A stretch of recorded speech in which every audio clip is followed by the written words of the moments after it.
示。第三，又轉入去啲屋宇，而頭先你嘅動作咧目的咧係掉頭橫越白線，就係犯法。你可以咧覺得呢樣嘢係唔啱，但係我哋有理據、有法例嘅根據，法庭嘅判決話俾我哋聽，你咁樣做係犯法，知唔知道？所以你話俾我聽可唔可以咧？我話俾你聽，你咁樣做係唔得，知唔知道？得，明白。咁啊，我想話俾你聽，可唔可以俾個機會我？我真係嚟拜拜晒你啫。因為唔係我截停你嘅，你同我同事講嚇。係啊。機會咧，如果我告咗你，可以保障到你嘅生命或者你乘客嘅生命嘅話咧，呢機會我哋係唔會俾嘅。你知唔知道啊？好似安全帶咁，你咁攬，如果我檢控你，可以救翻你條命嘅，我做咩要俾機會你啊？係咪啊？我寧願告你，等你救翻條命好過啦。啱唔啱啊？如果你係有法律你不依嘅機會，唔係咁俾噶嘛，機會係俾一啲知法守法嘅人噶嘛。如果你個個都好似你咁嘅時間，原來有機會俾嘅，冇人會再遵守法例噶啦，知唔知道啊？橫越雙白線要扣分，點解啊？因為呢個係導致交通意外嘅主要成因，往往就係司機一時嘅疏忽、任意妄為，令到交通意外咧發生。點解要雙白線啊？唔想你越過去咯。記住，香港法例374章裏邊講明，車身任何一部分越過雙白線，包括你嘅嘥鏡，都係犯法嘅。我想知道你見到你呢度唔入得，咁我都唔知邊度掉到頭咁解啫。東亞卡巴裏邊，東亞卡巴咧有地方俾你掉頭嘅，嗰個地方係合法嘅，同埋裏邊有啲路口可以掉頭嘅。如果你認為咁樣可以掉頭都叫啱嘅話咧，唔好意思，我哋要糾正嚇。我明白咗你意思啦。繼續跳啦，唔該。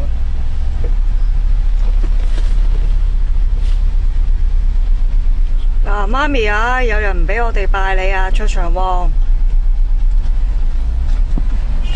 細佬仔、和尚仔，你哋聽到啦嚇。嗱，我就唔會告你雙白線嘅嚇，不過有個監標，不過有個監標。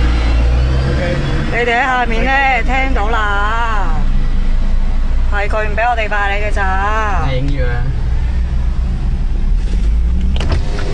嗱，細佬仔，你哋喺下面陰間咧聽到啦嚇，媽咪都聽到啦嚇，下面你要記住呢個人啊，知唔知啊？係佢哋唔俾我哋拜你3個咋，有啲咩咧？你自己識搞啦嚇，係佢哋阻我哋唔俾我哋拜你嘅咋。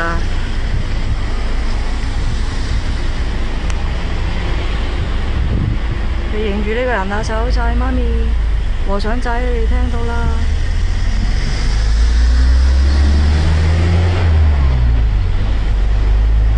認住呢個人啊！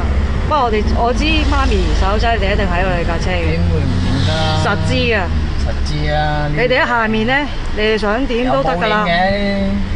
嗱，係佢哋阻我哋嘅咋。有報嘅呢啲，我都喺個粒位 U 聽嘅，都唔係話危險啊，望清望楚嘅。應該要買多份。買多份啦。買多份衣紙咯。呢啲咁嘅時間都阻人哋拜山，全下有知啊！你下面啊，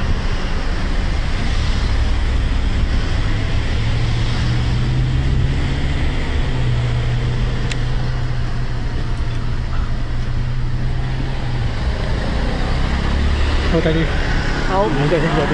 得㗎啦，得㗎啦，你要得㗎啦，我停車，我都做晒嘢啦。嗱，要搞咧就知道㗎啦。媽，冇心㗎嚇。呢個係交通警嚟㗎，記住。差人嚟㗎。呢個係差人嚟嘅。細佬仔，你哋聽到啦嚇，媽咪都聽到㗎啦。我哋三個冚家產，你都要抄我牌嘅，多謝你阿 Sir。佢哋下面聽到㗎啦，收到㗎啦，絕對。3個死咗㗎啦，已經香咗3個啦，你想點啊？呢支寶你都落得嘅，你都幾好啊，憑良心。有好嘅報應。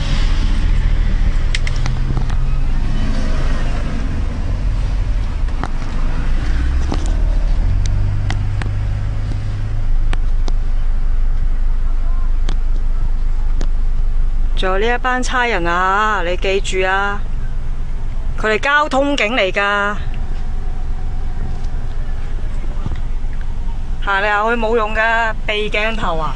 細佬仔你聽到啦，和尚仔聽到啦，媽咪都聽到啦。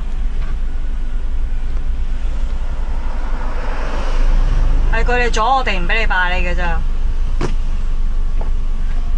佢哋交通警嚟㗎，實有報應㗎佢哋。你生佢嘅嘢生。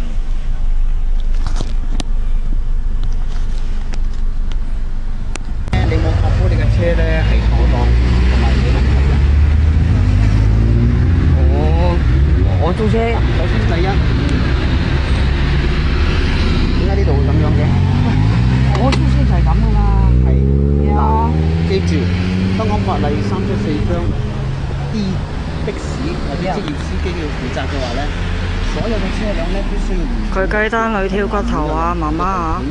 伸出車外，點樣加道路使用者。好啦，另外一方面，好啦，你啲車頭啦，所有啲燈號啊、交通警示啊，係。你可唔可以點樣解釋下？點解釋啊？佢做得冇洗車。就呢個死肥佬。我開工係咪架車唔乾淨，係要落測？唔係啩？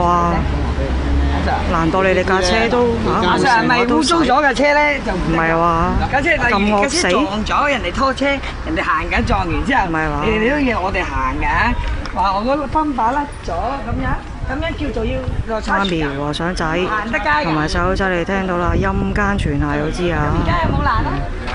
仲要話勝利手勢，哇！今晚一定要好招呼佢哋啊！你哋三個冇甩到啊！冇甩到啊！搞掂咗。雞蛋裏挑骨頭啊！呢啲人。我嚟呢邊過嚟啊！